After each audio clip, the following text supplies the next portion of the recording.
It's 191 BC, a time where Greek influence was gaining momentum in Rome. A famous traditionalist called Cato the Elder cautioned his children about the Greeks. "I will speak my mind on this matter and tell you what I think. The Greeks are a worthless and intractable people. You may study their literature if you must, but do not trust them or believe that they teach us anything of value. Let me say this. It is better to remain ignorant than to learn from such a source. For if this people brings its literature to Rome, it will corrupt everything."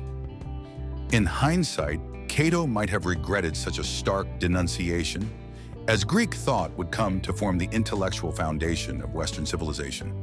Nevertheless, his views at that time reflected real cultural tensions between two civilizations with similar but yet distinct worldviews.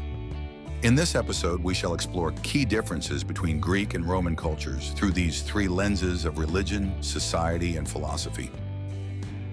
Ancient Greece and Rome were both deeply religious societies, yet their approaches to spirituality and myth were remarkably distinct, reflecting differing attitudes toward life, politics, and society. The Greeks worshipped a rich and vibrant pantheon of gods. Among those we are familiar with are Zeus, Athena, Apollo, Hercules, and so on. Greeks' myths were dynamic narratives that persisted through generations as told by poets such as Homer and Hesiod, told and retold through epic poems, tragedies, rituals, and philosophical allegories. Greek religious practices emphasized communal and civic participation in each city-state. Major festivals such as the Pantheon and Dionysia were collective events combining worship, athletic competitions, theatrical performances, and ritual processions. Such events reinforced community bonds and civic identity, transforming religious celebration into powerful expressions of shared culture. One of the Greek religious tradition is the oracle, which is a council of priests and priestesses who would interpret the will of the gods. The most famous oracle is the oracle at Delphi, which served as a key spiritual and political guide for the Greeks, even dictating the policies of the Athenian government. Additionally, Greek mysteries, particularly the Eleusinian mysteries, offered initiates personal encounters with the divine and hopes of eternal life, blending myth and ritual into profound, intimate, spiritual experiences. Roman religion, while borrowing extensively from Greek mythology, evolved into something fundamentally different, more pragmatic, state-centered, and integrative. The Romans adopted the Greek pantheon, often wholesale, giving familiar Greek gods Latin names. Yet beneath this surface similarity lay a crucial divergence. Roman religion served primarily as a tool of political cohesion and state authority. Rather than emphasizing personal spirituality or divine insight, Roman religion prioritized communal ritual and civic duty, reinforcing loyalty and unity within the empire. The state cult of Rome itself, along with the eventual worship of emperors as divine beings, was particularly significant. Roman gods were also more stern and less dramatic than the Greek gods that they imported from, so the unpredictable Zeus became a more stoic Jupiter who embodied Roman laws and orders, and the jealous and vengeful Hera became the dignified protector of state.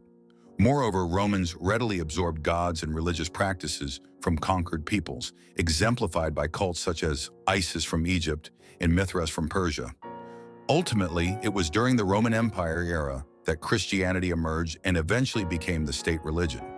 But that's a story that we will talk about at another time. Now let's turn to the social aspect of ancient Greece and Rome. In ancient Greece, especially within Athens, the family was central but relatively small, typically composed of parents, children, and sometimes elderly grandparents. Women in Greek households had limited public roles.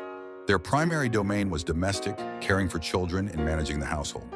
Spartan family life was notably different. Women possessed greater autonomy and influence due to the militaristic culture, often managing estates and public affairs, while men were away at war. Roman family structure was distinctly hierarchical and expansive. The paterfamilias, the male head of the family, held absolute authority over all household members, including extended family, slaves, and property. Roman women, particularly in higher classes, gradually attained more social freedom and could participate more visibly in public life compared to their Greek counterparts. Education in classical Greece varied greatly among city-states. Athens emphasized broad intellectual training, nurturing boys in rhetoric, philosophy, mathematics, arts, and physical education, skills vital for civic participation. Spartan education, starkly contrasting, was rigorous and strictly military-focused, designed to mold disciplined, resilient warriors. Girls received minimal formal education in most Greek city-states, except Sparta, where they underwent physical training to become strong mothers. Roman education initially mirrored Greek models, with elite boys receiving instruction in Latin and Greek literature, rhetoric, law, and philosophy, preparing them for public and military service. One notable difference is that certain females in the Roman Empire, particularly from elite households, received basic literacy and education. Roman education strongly emphasized discipline, tradition, and civic duty, with schooling often reflecting clear class distinctions. Wealthy families hired private tutors that are often Greek slaves to provide bilingual education to their children. In ancient Greece, especially in city-states like Athens and Sparta, same-sex relationships were socially acknowledged and often celebrated within certain cultural contexts. Greek homosexuality often took the form of pederastic relationships involving a mature male, Erastes, mentoring an adolescent youth, Eromenos. Such relationships were considered integral in nurturing political alliances, intellectual mentorship, and military camaraderie. Yet these relationships came with strict social protocols, emphasizing mentorship and social bonds over mere sexual gratification. In contrast, Roman society adopted a more pragmatic and conservative stance toward homosexuality. Acceptance hinged heavily on power dynamics and the individual's role within the relationship rather than gender per se. Furthermore, as Stoicism gained prominence in Roman society, homosexuality became increasingly discouraged due to its lack of reproductive purpose. With the later rise of Christianity, homosexual acts became morally condemned outright, viewed strictly as sinful and contrary to religious teachings. Slavery was prevalent in both societies, but attitudes and practices differed significantly. Greek slavery was widespread but generally smaller scale, with slaves primarily involved in domestic service, skilled labor, and trade. Though harsh treatment was common, Greek slaves sometimes enjoyed personal relationships with their masters, and certain city-states allowed occasional pathways to freedom or even limited citizenship rights. Roman slavery operated on a vastly larger and harsher scale. Slaves in Rome were sourced predominantly from conquered territories, numbering in millions at the empire's peak. They worked extensively in agriculture, mining, and large household, and were frequently subject to severe punishment and treatment as property. However, Roman society provided clearer paths toward freedom through manumission, allowing former loyal slaves who were highly skilled and educated to become freedmen, often integrating into society and even gaining significant influence and wealth. Next, let's explore the philosophical aspect of ancient Greece and Rome.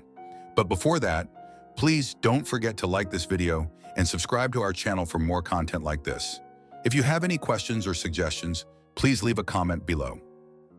In classical Greece, philosophy was a vibrant intellectual pursuit deeply embedded in public life and civic identity. It all began with the pre-Socratics such as Thales, Anaximander, and Heraclitus, who questioned the origins of nature and reality itself and laid groundwork for systematic inquiry.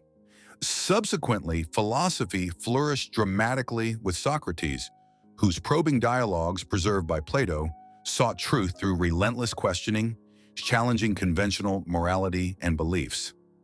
The later Hellenistic period expanded Greek philosophy even further.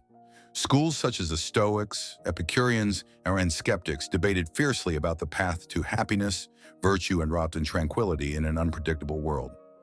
In Roman society, however, philosophy adopted a distinctly practical guidance. Romans generally did not innovate philosophically as much as they skillfully adapted Greek ideas to the pragmatic demands of life and governance. And Cicero, the celebrated orator and statesman, exemplified this approach, translating and interpreting Greek philosophical doctrines into accessible Latin texts. His work made philosophical ideas widely influential among the Roman elite, intertwining ethical and political teachings to guide personal virtue and civic duty. The Romans gravitated especially towards Stoicism, resonating deeply with their disciplined, duty-oriented culture. Figures like Seneca, Epictetus, and the Emperor Marcus Aurelius emphasized Stoicism's resilience, emotional discipline, and focus on internal virtue, offering Romans practical tools to navigate the pressures of imperial life. Marcus Aurelius' reflections, preserved in his book Meditations, are a timeless testament to Stoicism's profound appeal. Grounded, introspective guidance for ethical living amid worldly challenges. In conclusion, the philosophical and social contrast between ancient Greece and Rome reveal two distinct yet complementary civilizations. Greek culture emphasized theoretical exploration, intellectual inquiry, and the pursuit of truth for its own sake, while Roman society focused on practical application, adaptation, and implementation of ideas for civic benefit.